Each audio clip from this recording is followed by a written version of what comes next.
ருத்ராட்ச மரத்துடைய தாயகம் எங்கே இருக்கு? எந்த பகுதியில் இருக்கு? அதிகமாக எங்கே இருக்கு? அடுத்தது நமக்கு பக்கத்தில் இருக்கிற ஒரு கண்ட்ரி. இல்லை. அப்புறம் நேபாள். யார் சொன்னது? வாங்க அப்படி இவருக்கு ஒரு நல்ல கை தட்டுங்க.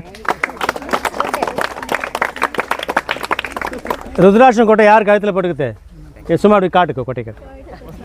இதை பாருங்க, இது வந்து அது பிளாஸ்டிக் பொருள் கிடையாது, அது ஒரு ப்ராடக்ட் கிடையாது, ஒரு மரத்தோட காய். அந்த காய் எப்படி இருக்கும்? நல்லா ஒரு நவா பழம் இருக்குல்ல, நவா பழம் மாதிரி கீழே விழுந்ததுன்னா அந்த மேலே இருக்க தோல் காஞ்சதுன்னா இந்த கொட்டை வந்துடும். இதுதான் ருத்ராட்ச மரம். கையில் யாரும் ஏதோ காமிச்சிடாரு.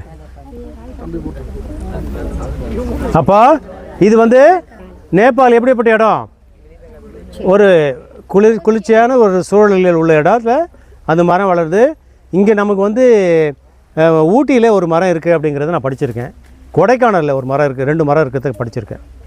அதனால் இந்த மரங்கள் நீங்கள் எல்லோரும் பார்க்கணுன்றதுக்காக தான் இப்போ நம்ம எழில் சோலை இயற்கை வேளாண் பண்ணையில் வச்சுருக்கோம். அடுத்த மரத்துக்கு போகலாம்.